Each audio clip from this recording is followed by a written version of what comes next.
So as you can see here on my screen and in the webcam, I have my power supply running and my old DS1102E oscilloscope, and down here I have a little tiny dev board with a breakout that's got some probes hooked up to the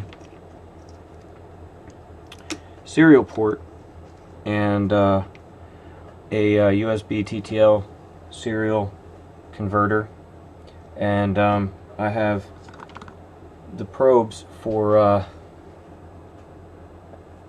channel 1 and channel 2 hooked up with channel 1 on TX from the microcontroller to RX on the serial converter, and then channel 2 is hooked to the RX on the microcontroller, or the TX from the USB converter. I have a little bit of code here, as you can see in this in Cross Studio IDE. I have a little delay function that just delays for a little bit, and all I'm doing is sending hi and then carriage return and new line to the UART. And if I turn on the microcontroller power for the device, and you can see here that I'm actually sending the data, and then there's a delay, and then I send it. So you can see in the serial terminal here I got high coming out, and you can see this here. But as you can see, it's running and running and running, and I have no way here with this scope to actually figure out what that is. I mean, I can assume that it says high because it's printing it out, but what if I didn't know? Well, I recently checked with Sigrok project, and they apparently now support this scope, which is really cool, because they have a whole lot of decoding for protocols that they provide for free, and that's really awesome, you know, because now I wouldn't have to try to get a scope here to add to my,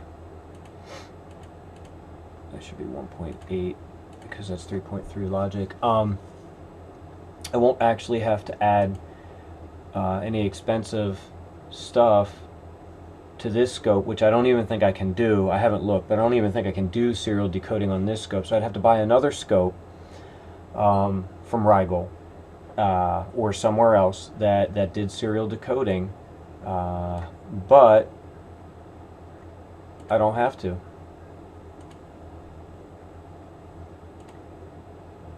because as you can see here, Sigrok will actually decode this for me at some point. There it is. I just had to get the frequency right, or the time base, sorry, not the frequency.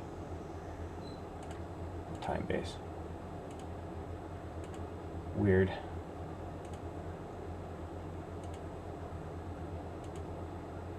Yep, just had to get the time base right.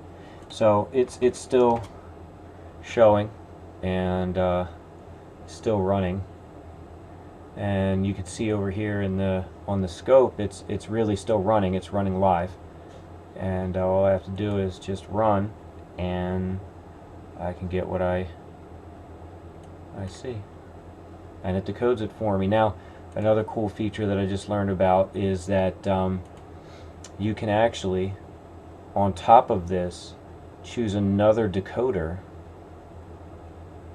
So say you chose I2C as your primary hardware protocol, and say on that I2C you were talking to a 2400 series EEPROM, you could select that and it would decode and tell you what's going on. Or if you were, looking at, UART, and you were looking at JTAG for the STM32, or maybe you're looking at Modbus, or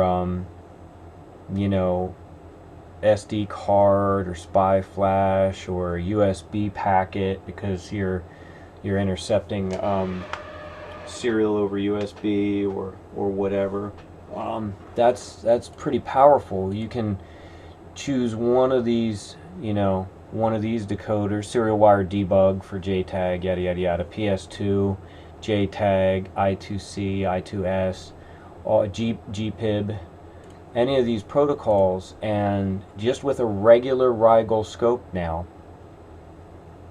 you can just decode it. Now, this is not as good as, a really powerful scope from Rigol, that has like 4 channels and a logic analyzer, and if you've paid money for the serial decoder and everything, that's great. But this here is this is pretty good.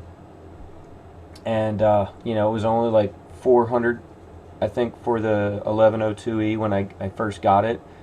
And yeah, now I've got decoding of protocols as long as I only need 2 channels, which is pretty good. So that's I2C and UART and one wire, and probably a serial wire debug and a few others. So that's pretty cool. Alright, well, see you later.